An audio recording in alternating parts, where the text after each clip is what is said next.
Halo, nama saya Nathanael Simanjuntak dari kelas 11 MIPA 2. Di sini saya akan menjelaskan tentang upaya pencegahan pelanggaran HAM yang terjadi di Indonesia. Tapi sebelum itu, saya akan menjelaskan sedikit tentang pengertian HAM dan pengertian pelanggaran HAM serta jenis-jenis pelanggaran HAM.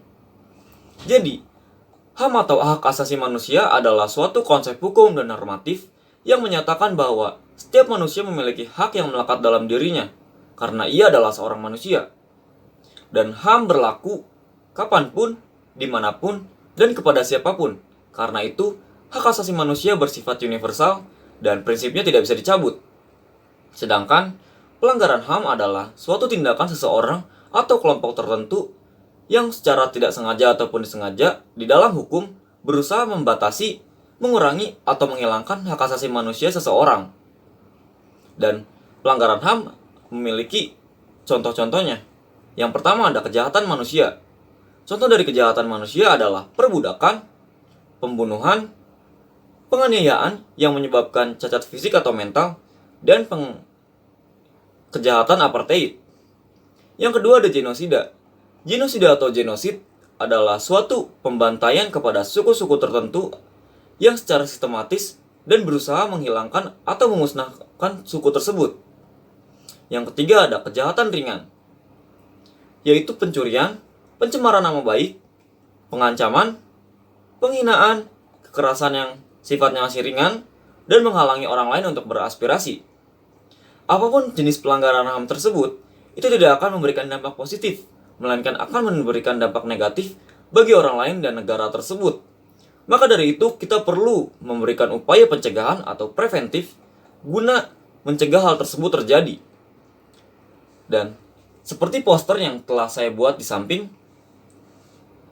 upaya tersebut saya buat secara mudah diingat dengan menggunakan rumus 5M. Yaitu, yang pertama, menegakkan supremasi hukum dan demokrasi di Indonesia, guna mencegah banyaknya penyalahgunaan dan penyelewengan yang dilakukan oleh orang atau badan tertentu. Yang kedua, meningkatkan dan menjaga peran lembaga pemerintahan dan masyarakat dalam menjaga keutuhan dan kesatuan NKRI, agar tidak terjadi pelanggaran HAM karena adanya rasa setumpah dan setanah air.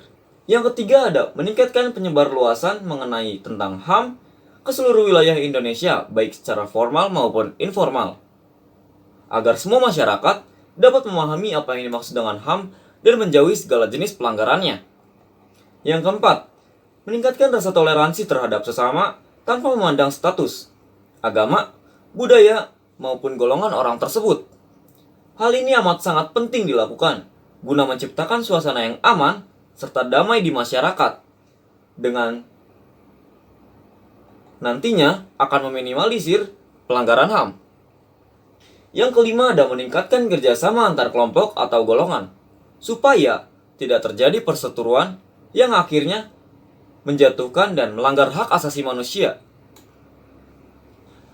Dan saya menghimbau kepada seluruh warga Indonesia agar tetap patuh pada aturan dan undang-undang dasar dan tidak melanggar HAM, karena itu tidak akan memberikan dampak positif, melainkan memberikan dampak yang sangat negatif.